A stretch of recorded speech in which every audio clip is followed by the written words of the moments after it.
And yes, I am live, although as Rich pointed out to me, I'm never actually live because no one's watching me do this right now, but I'm watching myself on my phone, so it feels like I'm live, and I don't know, I'm saying it. So we're in week 17? I've forgotten again, but either way, it's been a really good one. Spent the last 7 days since the blog here in Nicaragua in a couple of places. Nicaragua in a couple of places. So at the end of the last one, we were just up in that gorgeous Laguna Popoyo, and we decided our next stop was going to be a beach called Popoyo Beach, which is on the Pacific coast of Nicaragua. I think I'd mentioned last time we'd been planning to go to the Corn Islands, which are these like tropical Caribbean islands off the other side of Nicaragua, but we'd heard the weather there was really crap, and there wasn't going to be much to do there other than enjoy the beaches, so we kind of knocked that on the head, especially as it's quite expensive to get there. Also, we saw that there was a good party going on, a full moon party, which was last Wednesday in Popoyo, and so the two of those together, Rich and I and Henry and Tim, who we'd been travelling with for the last couple of weeks, made our way down to Popoyo. We took the chicken bus from Granada down to Rivas, and then took a cheap taxi to the beach, and it's awesome. Popoyo Beach is gorgeous. It's like a really quite a miles long stretch of coast with a couple of beaches. There's not much there, it's not built up, no high rises, anything, just a few hostels, lots of people surfing. It's mostly a kind of surface place. This is what the beach looks like, the first place we arrived at. Popoyo Beach. I wouldn't say we've got it to ourselves, but it is massive and pretty deserted. Very local lads. Probably some surfers down there. So yeah, pretty gorgeous as usual, and a really lovely place. We'd sort of got into the habit of not pre-booking places, and we arrived fairly late, with some issues getting there, because we tried to reserve a hostel in the morning, and we got there, no one seemed to know where it was, and then when we called them using the taxi driver's phone, they said they didn't have space for us anyway, even though Tim had booked online. So we tried to check into somewhere, everywhere was full, and we managed to find like 2 beds in one place and 2 beds in another place. It was like 15 minutes drive away from the full moon party that we'd come, so we moved to the next hostel the next day, and then went to this really cool sort of rave, which was a big open air outdoor rave at a hostel. Had a really good night. There was some really awesome fire people there. I took some videos, so this is what we did for an evening.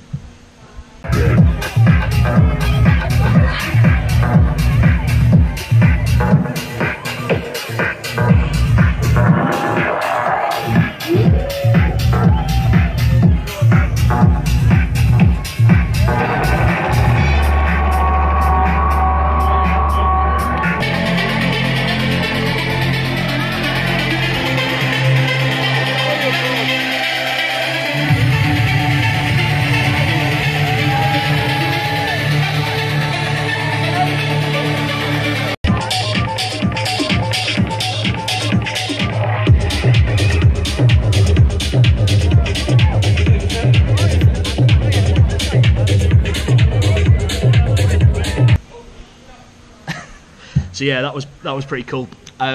We then spent the next, including that night, another 3 nights in this really random hostel owned by this one of the most interesting, crazy people we've met on the trip. Like an old American guy called Stanley, who was definitely some sort of millionaire, had been some sort of big businessman, and decided to just kind of move down to Nicaragua and open up a hostel. This is the hostel. This is where we were staying. This is to give you a feel. So it was, and the location was unbelievable, but it was just a weird place. Hello. Quick tour of one of the more unique hostels we've been to. So this is obviously, see, literally on our doorstep, and then this is the hostel. It's really cool. It's kind of like someone's house, it's right at the top. And this is our room.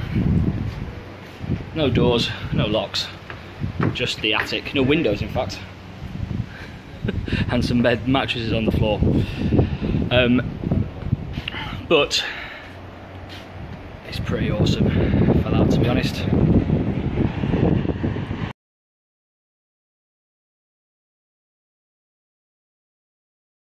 So yeah, that was really, really nice place to chill for a few days.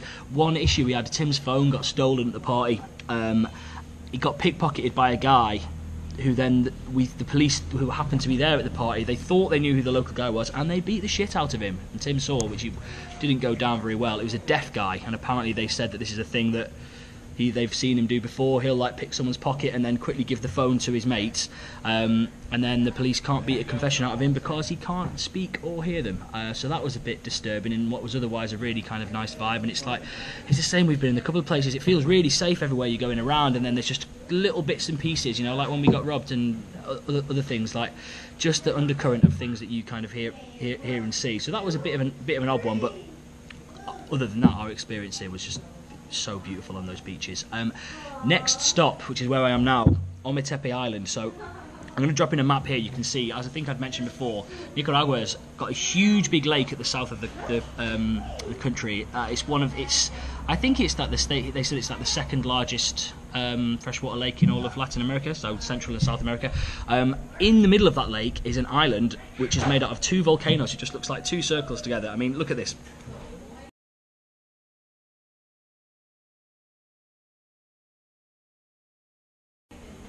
Yeah, so each of those is a big volcano. Ometepe is like probably been the place that most people have recommended us to come in Nicaragua, and it's gorgeous. Like, the island's not that big. First day here, well, we took the ferry over, so you get this amazing view as you're going over to the island.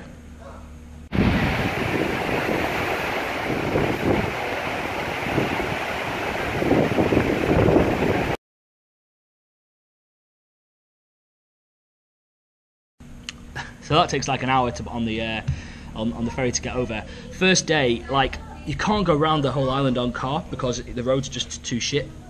But Rich and I rented an ATV all-terrain vehicle quad bike to zoom around the place, and we had an absolute hilarious day cruising around on that.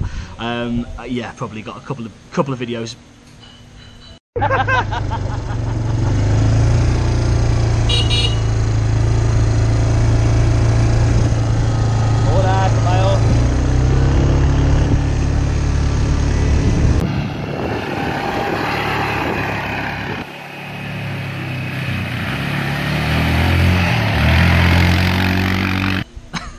But yeah, the most fun part of that really was just the fact that the roads were mental, and it's really rural here. It's these like little hostels and little guest houses, but other than that, it's just all farming places.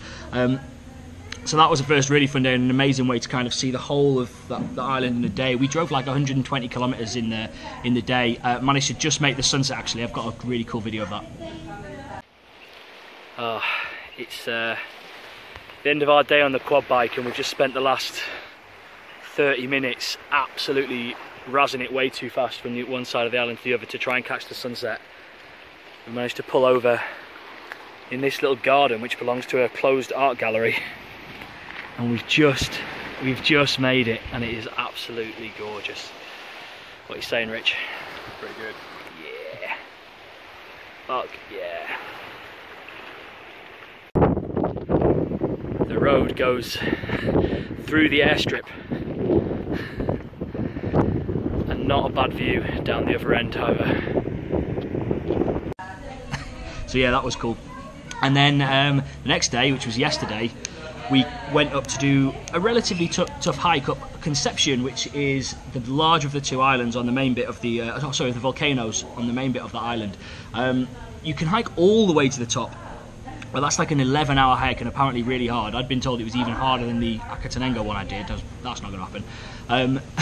But we did the one that most people do, which is climbing to like the lookout point, which is above the level of the point where the tree. So all the way up, you're hiking through the jungle, and then you suddenly sort of break through the bit where trees don't grow anymore, and it's quite windy, but you've got the amazing, gorgeous views of the island. I think we got fairly lucky because some people did it the day before and it was completely cloudy, and the top of the mountain, as you'll see, is always in clouds, so it's not even like hiking and doing the full thing would give you a better view. It'd make no difference. So that was really good. It was like a 3-hour hike to get up there and like an hour and a half down. Altitude's nowhere near as bad as Acatenango, so it was hard work, but it was very, very doable. It was like 20% as hard as the nuts one I did before. Made it to the top, and that is the view. Well, I say the top, I mean the lookout point, which we've to. The top is up there, covered in cloud, which is like an 11-hour hike. And just getting here was absolutely knackering, but I've got the main bit. That is awesome.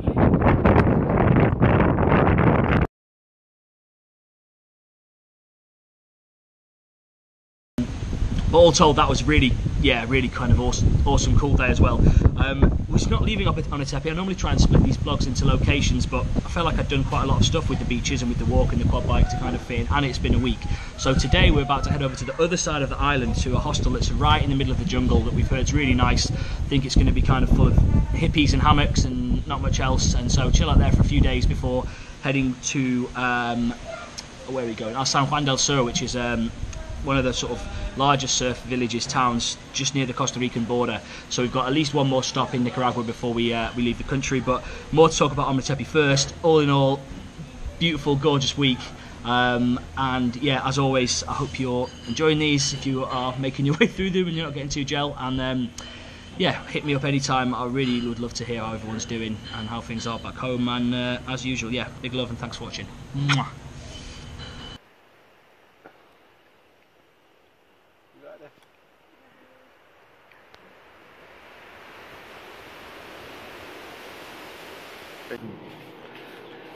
Rich is about to drink a drink from the this bullhorn. Joe, what is the drink called?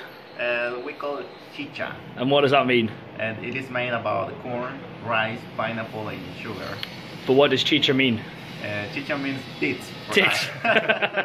Rick, drink some tits. Cheers. Delicious. They are nice, aren't they?